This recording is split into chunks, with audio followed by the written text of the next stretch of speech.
Graça e paz. É com muito temor e tremor que nós voltamos a esse púlpito para anunciar as virtudes daquele que nos chamou das trevas para a sua maravilhosa luz. Vamos orar? Pai, nós queremos te louvar, queremos te agradecer pela tua pessoa. Nessa hora, Pai, que a tua palavra será desembainhada, nós clamamos a ação do teu Santo Espírito. E, Pai, nessa hora nós repreendemos toda obra contra a tua palavra, contra o teu reino. Em nome de Jesus, Pai, fala conosco, para que o teu nome seja glorificado no nosso meio. É no nome do seu Filho e para a glória dele que nós oramos e agradecemos a ti. Amém. Vamos ler juntos Abacuque capítulo 3, versículo 17 e 18. Houve um erro de impressão aí no boletim, saiu o texto de Filipenses. Mas o texto é Abacuque 3, 17 e 18, que diz assim: ainda que a oliveira não floresça, nem haja fruto na vide, ainda que o produto da oliveira falhe, e os campos não produzam mantimento, ainda que as ovelhas sejam exterminadas e nos currais não haja gado, todavia eu me alegrarei no Senhor e exultarei no Deus da minha salvação. O livro de Abacuque é o oitavo dos profetas menores. Embora tenha mais de 2.500 anos, a sua mensagem é atualíssima. Os tempos podem mudar, mas o coração dos homens não. Ele ainda é prisioneiro das mesmas ambições e desejos e inclinações pecaminosas. Henrietta Mears diz que o livro de Abacuque começa num vale profundo, e termina nas alturas excelsas. Ou seja, ele vai do desespero à esperança, do temor à verdadeira fé. Eu creio que a revelação da soberania de Deus, a revelação de quem Deus é, transformou Abacuque de um questionador para um adorador.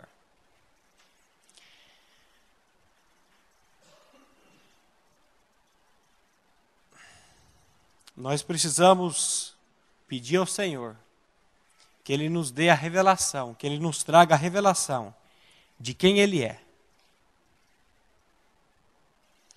Eu creio que antes nós temos que pedir para Deus que Ele precisa nos trazer a revelação de quem nós somos e depois Ele nos trazer a revelação de quem Ele é. Porque quando Ele trouxer a revelação de quem nós somos, aí nós vamos ter uma experiência que a Bíblia chama de novo nascimento, uma experiência que a Bíblia chama de regeneração.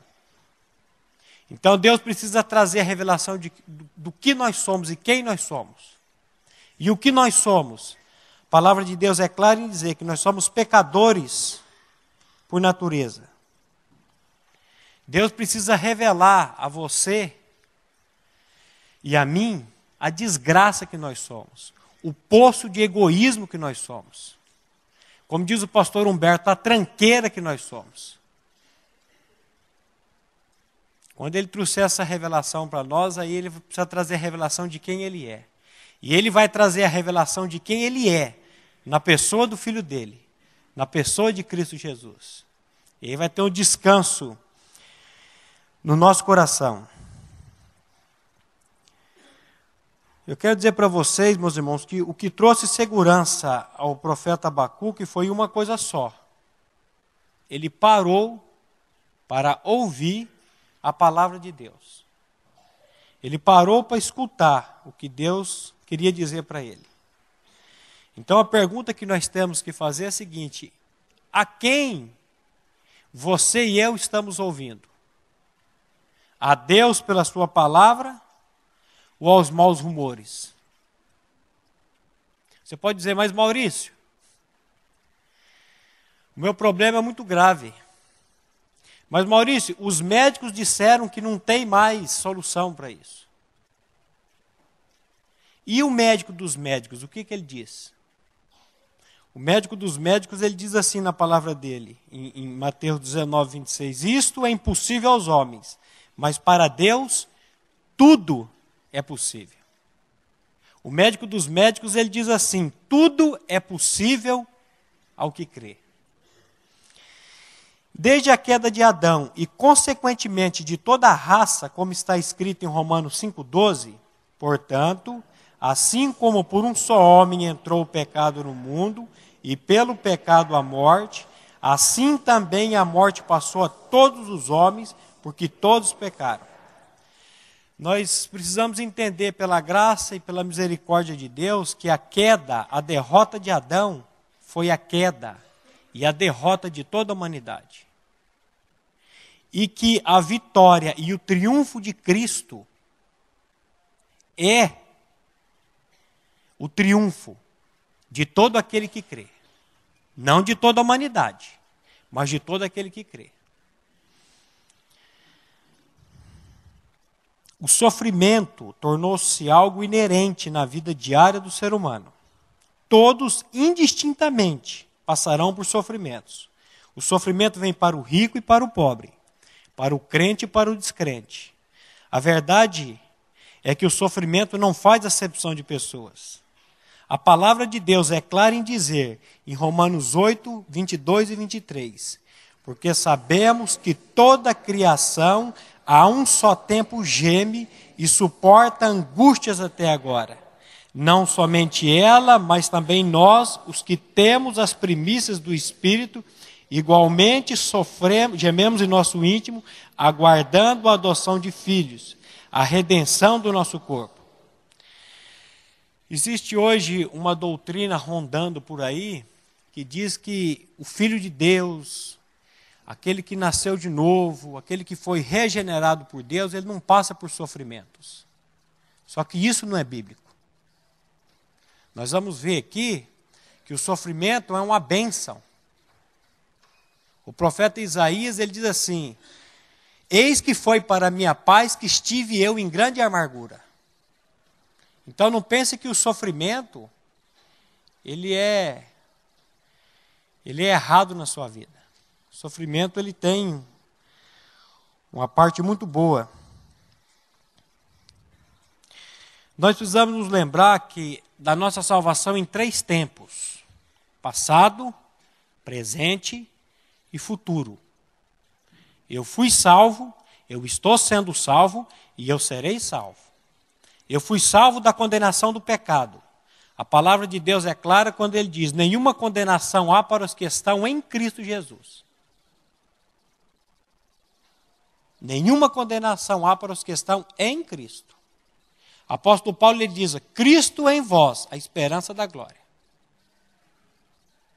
O que é novo nascimento? Biblicamente falando, novo nascimento é uma obra divina de Deus em tirar de dentro de nós essa natureza pecaminosa e colocar dentro de nós, não um rótulo, mas a pessoa do Filho dele. A palavra de Deus ela é clara quando ela diz, quem tem o Filho tem a vida, quem não tem o Filho não tem a vida. Maurício, o que eu preciso para ter essa experiência de novo nascimento? Eu preciso fazer o quê? Você precisa crer na obra que foi executada por você na cruz do Calvário. A morte de Cristo foi a sua morte e a ressurreição de Cristo foi a sua ressurreição. Quando você crê nisso, você começa a fazer parte da família de Deus. Então essa salvação, no passado, eu fui salvo da condenação do pecado. Eu estou sendo salvo do poder do pecado na minha alma. E eu serei salvo da presença do pecado. Agora, tudo isso é pela graça de Deus. Nós não precisamos fazer absolutamente nada, porque Ele já fez tudo em nosso benefício. Agora, Deus tem uma medida de sofrimento para cada ser humano.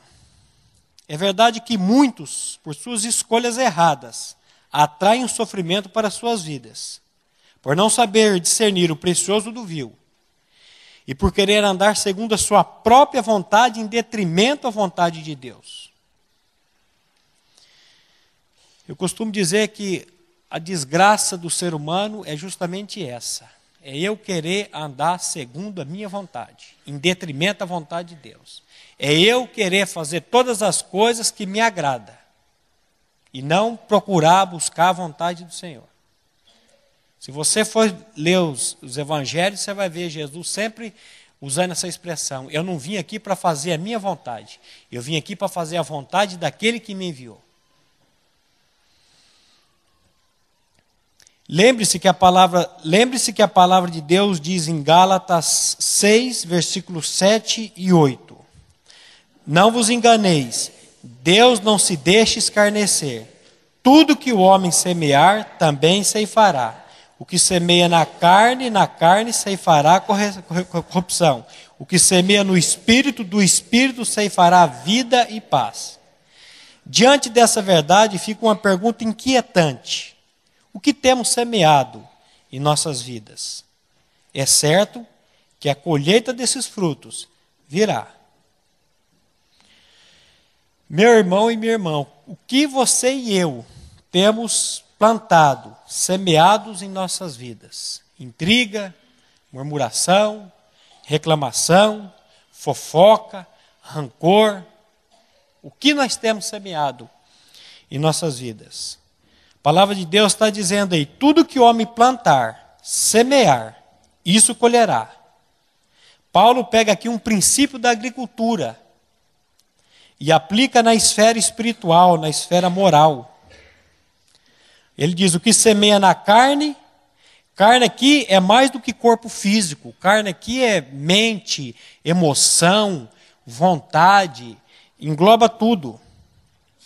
Do que nós temos enchido a nossa mente? O que tem ocupado o nosso pensamento? A palavra de Deus diz que para nós pensarmos nas coisas que são lá do alto. O apóstolo Paulo ele diz: tudo que é verdadeiro, tudo que é respeitável, tudo que é puro, tudo que é amável, tudo que é de boa fama, se há alguma virtude, algum louvor, seja isso que ocupe o vosso pensamento. Então a pergunta que nós temos que fazer é: o que tem entrado na minha mente? O que eu tenho permitido que entre na minha mente? O apóstolo Paulo tinha em sua mente a plena convicção de que todas as coisas que lhe aconteciam estavam debaixo da soberania de Deus. Romanos 8, 28. Sabemos que todas as coisas cooperam para o bem daqueles que amam a Deus, daqueles que são chamados segundo o seu propósito. Será que nós temos essa convicção também? De que todas as coisas cooperam para o nosso bem? A maldade, o pecado provocado por outras pessoas contra os filhos de Deus está debaixo da soberania do Pai e não foge dos seus propósitos em trabalhar na vida do seu povo. Nenhuma pessoa vai dizer ou fazer algo para um amado do Pai, gerando qualquer desconforto, sem que o próprio Deus não conheça e de alguma forma o tenha permitido. Isso aqui é muito sério. Isso aqui é... Se o Espírito Santo de Deus trouxer essa revelação ao seu e ao meu coração, a nossa vida vai mudar da água para o vinho. Será que nós temos essa convicção de que tudo que é feito contra você e contra mim, tudo que é dito contra você e contra mim, está debaixo da soberania de Deus? E que se Deus permitiu que aquela pessoa fizesse algo a você, se Deus permitiu que aquela pessoa falasse algo a você, está debaixo da soberania dele, e ele permitiu isso para tratar com você e para tratar comigo?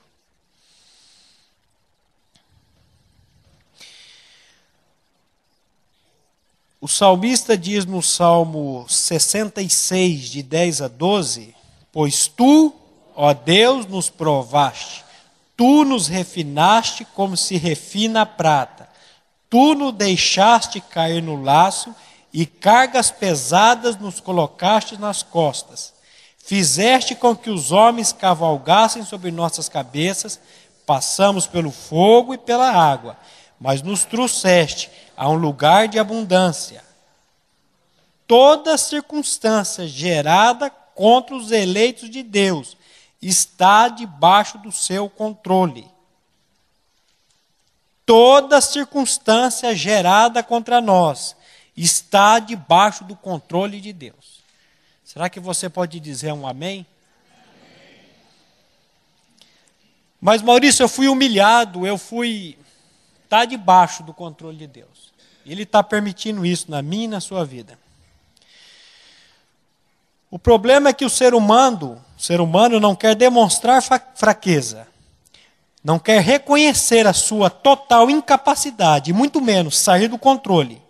Ou seja, render-se. Porém, o Senhor só opera na fraqueza. Ou melhor, no reconhecimento da fraqueza.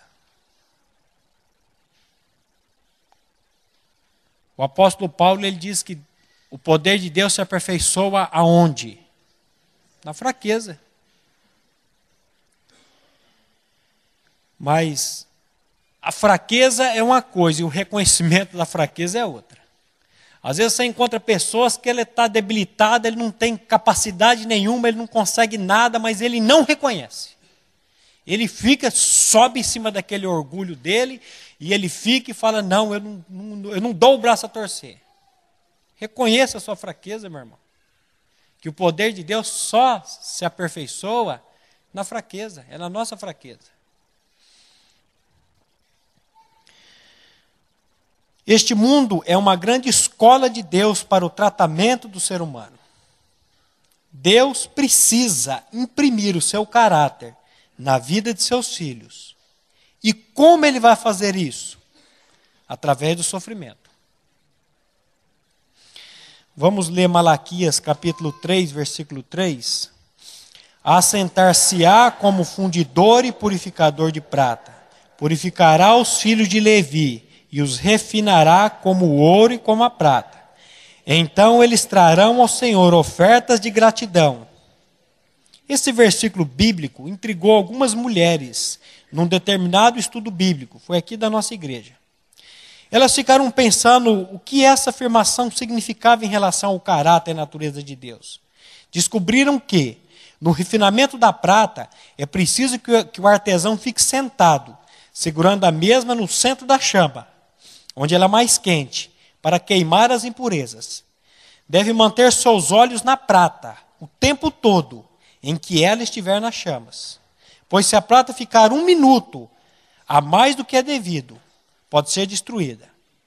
O refinamento da prata termina somente quando o artesão vê a sua imagem nela.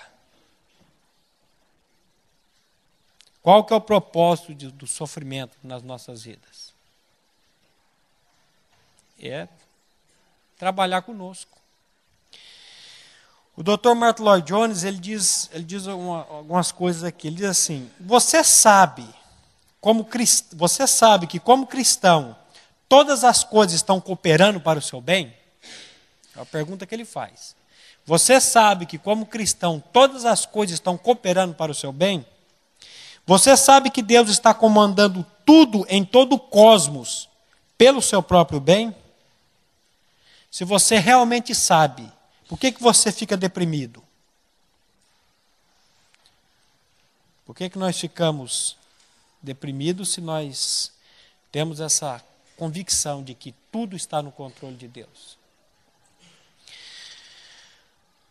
Nossos dias são dias de conflitos, solidão, estresse, ansiedade, depressão e medo.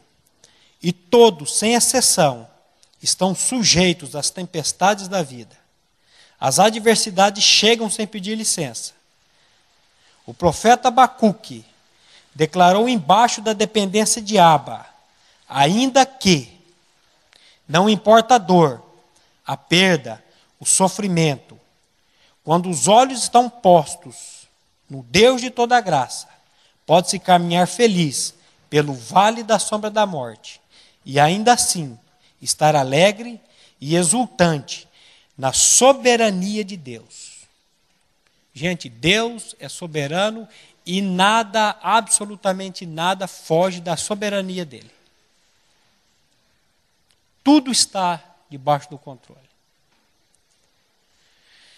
Eu lembro, alguns anos atrás, chegou um senhor na Modelex, depressivo, angustiado, e ele foi conversar com o irmão Odir e ele falou, olha, o médico me mandou fazer uma atividade física porque eu estou numa depressão, eu estou angustiado e estou aqui.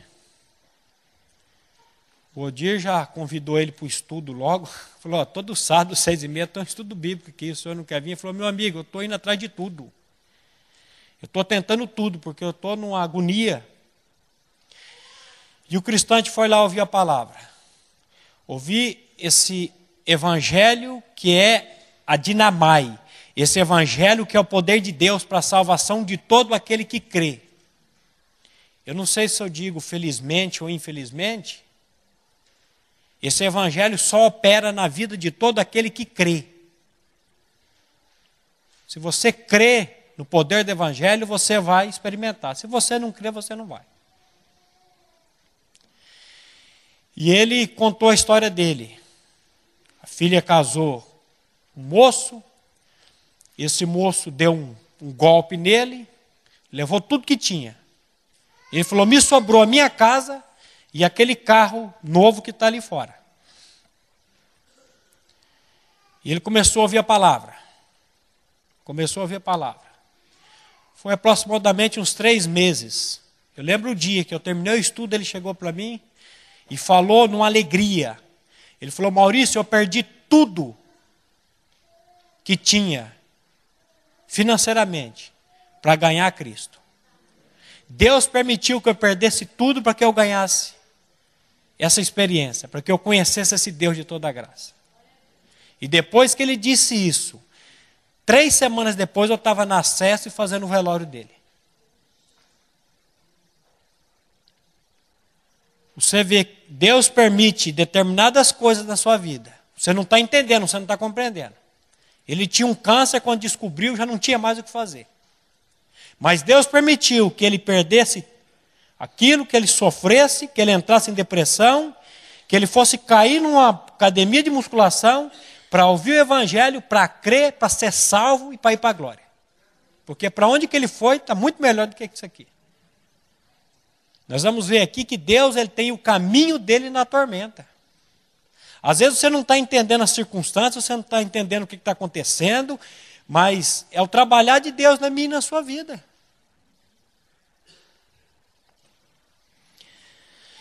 Este mundo é a escola de Deus para tratar com todo ser humano. As adversidades só têm um propósito: tirar aquilo que não agrada o grande refinador. Deus quer imprimir em cada um dos seus filhos a sua imagem, ou seja, o caráter de Jesus Cristo. E nós precisamos disso. Se eu perguntar para você qual que é a sua necessidade, meu irmão, o que você está precisando hoje? Você vai colocar diversas coisas. Eu estou precisando de uma casa, eu estou precisando de um carro, eu estou precisando acertar na Mega Sena que está acumulada aí, me parece que são 37 milhões. Eu passei em frente da lotérica e vi lá 37 milhões e o povo na fila. E você vai colocar várias necessidades, mas eu quero dizer para você que a única necessidade que você tem é a necessidade de Jesus Cristo. O pastor Humberto costumava dizer que existe um vazio dentro do ser humano, que somente a pessoa de Cristo pode preencher. Dinheiro não pode preencher, filho não pode preencher, mulher não pode preencher, absolutamente nada pode preencher. A única pessoa que pode preencher isso é Cristo. E quando nós temos Ele, aí você pode ficar tranquilo, porque aí você tem um descanso. Então, Deus, qual deveria ser a minha maior necessidade? É que Deus imprima em mim a imagem e o caráter de Jesus Cristo. E o resto? O resto, meu amigo, o resto vem de lambuja.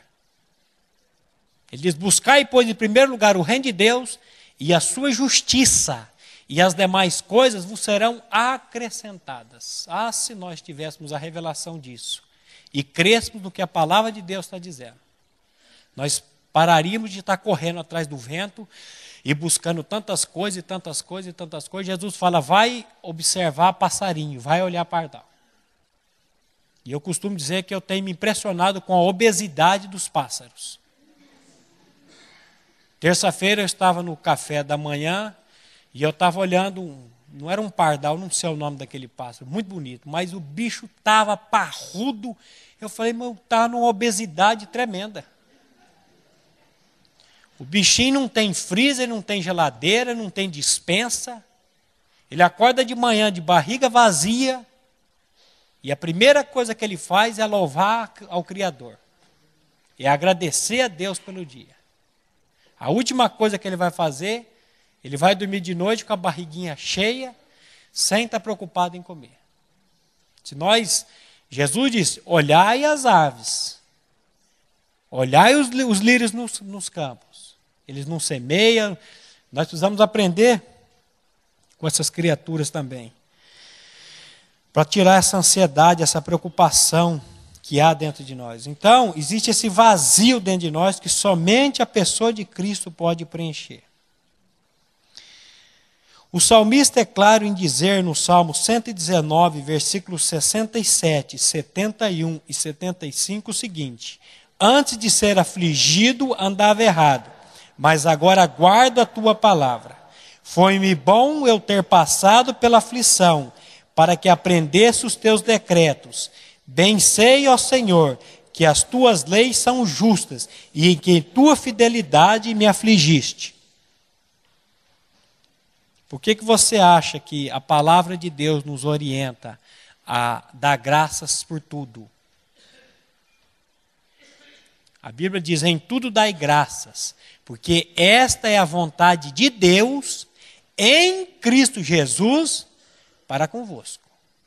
Dá graça na hora boa, a Bíblia diz que o ímpio sabe fazer isso muito bem. Agora, dá graça na hora que o negócio está pegando fogo, é só quando nós nos colocamos diante desse Deus de toda graça e permitimos que Ele faça uma obra no nosso interior.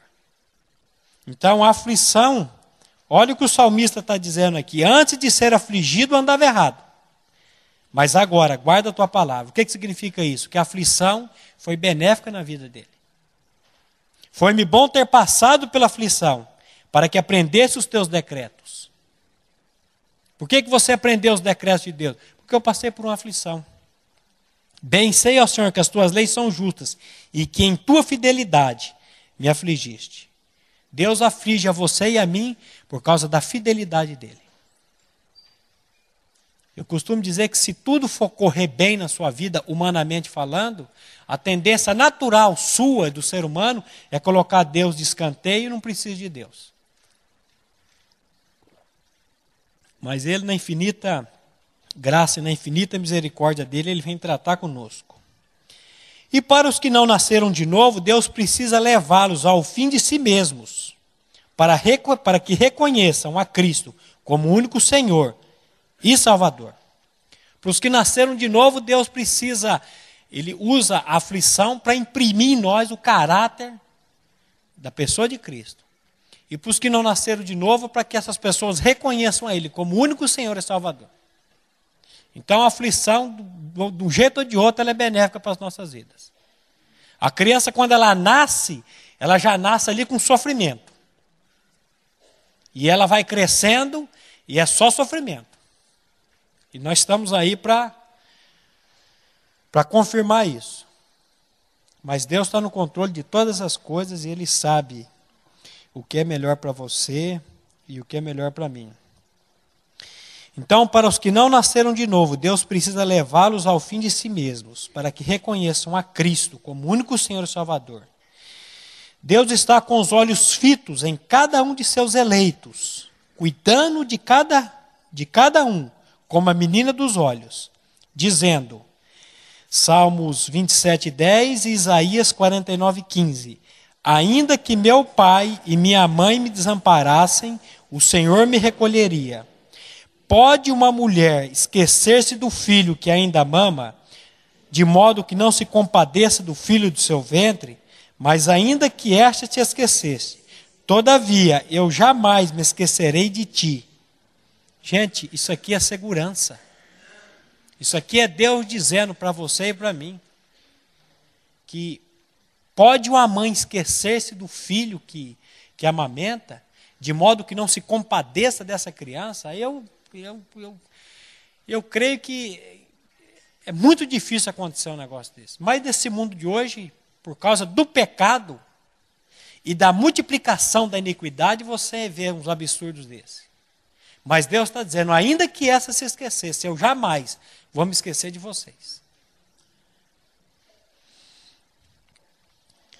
Por vezes, a tendência do cristão é ficar com os olhos fitos na figueira e esperar frutos dela, alimento, figo, ou melhor, o doce do figo. Mas quando isso não acontece, quando o fruto não vem, o que fazer? Abacuque começa sua profecia com choro e medo e termina cantando e confiante. O que produziu a mudança em seu coração? Certamente foi a certeza da soberania de Deus em todos os aspectos da história do seu povo. Vamos ler Naum, capítulo 1, versículo 3, a parte B, e Salmos 46, de 1 a 3. O Senhor tem o seu caminho na tormenta e na tempestade, e as nuvens são os pó dos seus pés. Deus é o nosso refúgio e fortaleza, socorro bem presente na angústia.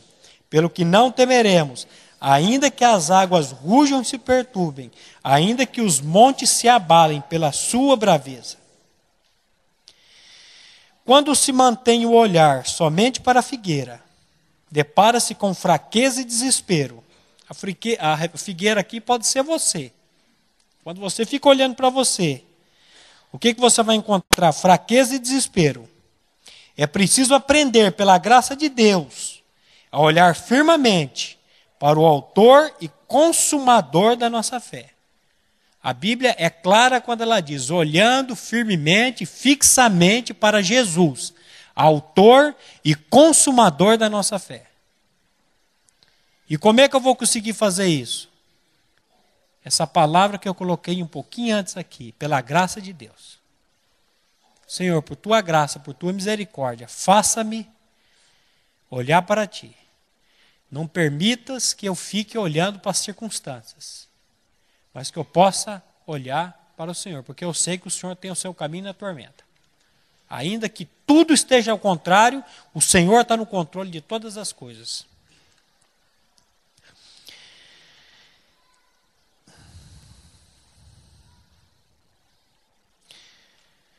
Quando se mantém o olhar somente para a figueira, depara-se com fraqueza e desespero.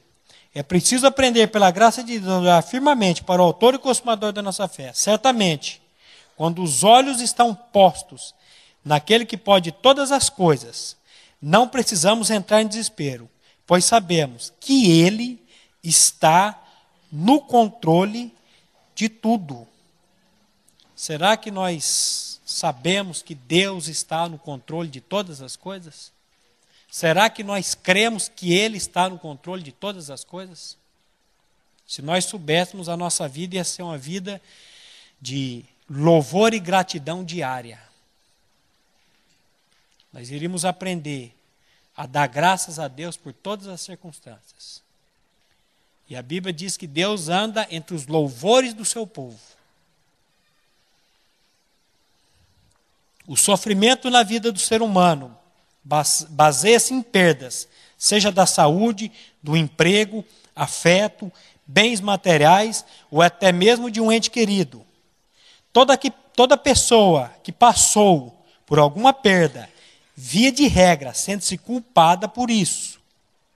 Mas é bom lembrar que, como seres finitos, todos estão sujeitos a perdas e não se tem como evitá-las. Se não há como evitar o sofrimento, pode-se torná-lo menos doloroso ao buscar e andar na presença de Deus Pai. Salmo 16:11 e o 46:1 novamente. Tu me farás ver a vereda da vida, na tua presença me encherás de alegria, e com delícias perpétuas à tua direita. Deus é o nosso refúgio e fortaleza, socorro bem presente na angústia. Será que você e eu temos essa percepção de que Ele é o nosso socorro bem presente na angústia? A palavra de Deus diz que Deus ele é presente no universo. A palavra de Deus diz, onde 2 ou 3 estiverem reunidos em meu nome, Ele diz, eu ali estou. Mas quando fala de tribulação, quando fala de sofrimento, quando fala de angústia, Ele não fala que Ele está presente. Ele fala que Ele está bem presente. Bem presente. O refinador, quando está refinando o ouro, ele fica sentado de olho ali. Ele não sai e vai tomar um café e deixa o negócio ali. Ele tem que ficar ali. Porque se passar, estraga tudo. Então, Maurício, eu estou sofrendo, sofrimento tal, o que eu vou fazer? O que você vai fazer? Olhar para aquele que pode todas as coisas. Reconhecer que Ele é o nosso refúgio, socorro e fortaleza bem presente na angústia. E Ele vai dar a vitória para você e para mim. Muitas vezes, aquele que está sofrendo procura não falar e até mesmo nem pensar naquilo que traz sofrimento como meio de fuga. Por outro lado, só encontraremos a cura ao extravasarmos todo o sentimento que causa dor. Quando se evita falar acerca desse sofrimento, o corpo reage de forma negativa, trazendo doenças físicas e emocionais. Isso é uma verdade. O rei Davi foi claro ao dizer no Salmo 32, de 3 a 5, enquanto me calei, envelheceram-se os meus ossos pelo meu bramido o dia todo, pois de dia e de noite a tua mão pesava sobre mim, e o meu humor tornou-se em sequidão de estio. Confessei-te o meu pecado, e a minha maldade não encobri. Disse, confessarei ao Senhor as minhas transgressões, e tu perdoaste a culpa do meu pecado. Quando confessamos a Deus, quando confessamos nossos pecados, primeiro ao Senhor, e também a um irmão de confiança, estamos dando o primeiro passo para a cura. Precisamos confessar o nosso pecado, primeiramente para Deus. Porque se você guardar isso dentro de você, isso aí vai apodrecer. Isso aí vai lhe trazer muito mal. Mas confesse primeiro ao Senhor. Depois procure um irmão de confiança e confesse a ele também. E aí você vai ser tratado, você vai ser curado por Deus.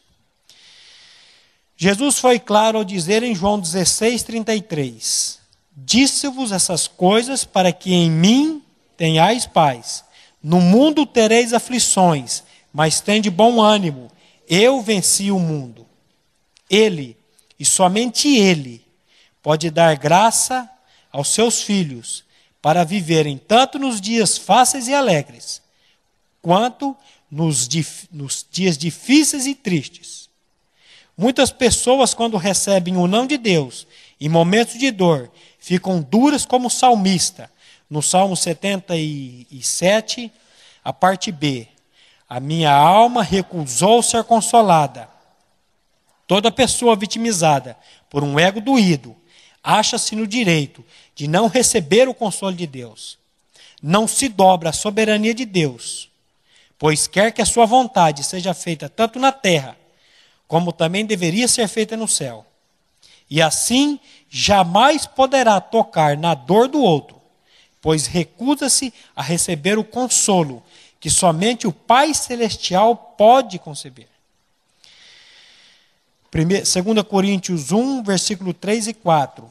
Bendito seja o Deus e Pai do nosso Senhor Jesus Cristo, o Pai das misericórdias, o Deus de toda consolação, que nos consola em toda tribulação, para que também possamos consolar os que estiverem em alguma tribulação, com a consolação que nós mesmos somos consolados por Deus. Somente aquele que passou ou está passando pela tribulação pode ser consolado por Deus. E assim pode ser um canal de bênçãos para aqueles que também estão sendo atribulados. Não seja como o salmista, que recusou ser consolado. A minha alma se recusa a ser consolada. Às vezes você passa por uma perda, você passa por um sofrimento, e o Senhor está ali para lhe consolar. Mas você não quer ser consolado? Sabe quando que Ele vai te consolar? Nunca. Se existe uma coisa que eu fico alegre de ver na palavra de Deus, é sempre essa questão. Você quer? Queres ser curado? Jesus diz assim: eis que estou à porta e bato. Se alguém ouvir minha voz e abrir a porta, eu entrarei, cearei com ele e ele comigo. Ele está do lado de fora batendo. Sem a sua permissão, ele não vai entrar. Lembre-se que Jesus, ele é cavalheiro. Ele só vai entrar na sua vida, ele só vai tratar com a sua dor, ele só vai tratar com o seu sofrimento tão somente quando você permitir que ele faça. E aí você vai descobrir que há bálsamo em Gileade. Você vai descobrir que Deus, Ele trata com você e trata comigo.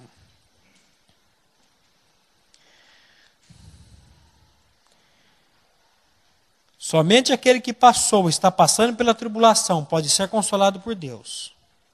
E assim ser um canal de bênçãos para aquele que também estão sendo atribulados. Esse texto aqui ele vai mostrar tudo. Bendito seja o Deus e Pai do nosso Senhor Jesus Cristo. Aí ele fala: o Pai das misericórdias, o Deus de toda consolação. Aí ele diz que nos consola em toda a nossa tribulação. Mas, Maurício, eu estou passando por uma tribulação e não estou sendo consolado. Você não está sendo consolado porque você não quer.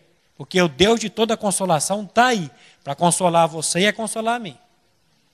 Então, saiba disso.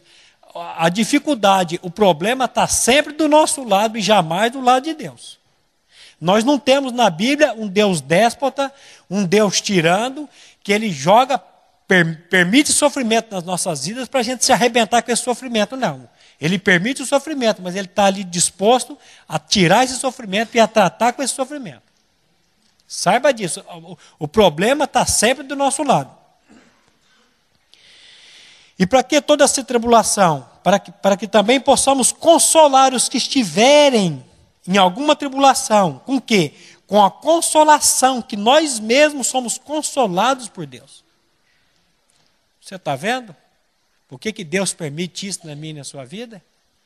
Para nos consolar e para que, quando você e eu encontrem pessoas que estão sofrendo, com a consolação que o Senhor nos consolou, você possa ser um testemunho vivo ali diante dessa pessoa e falar para ele também.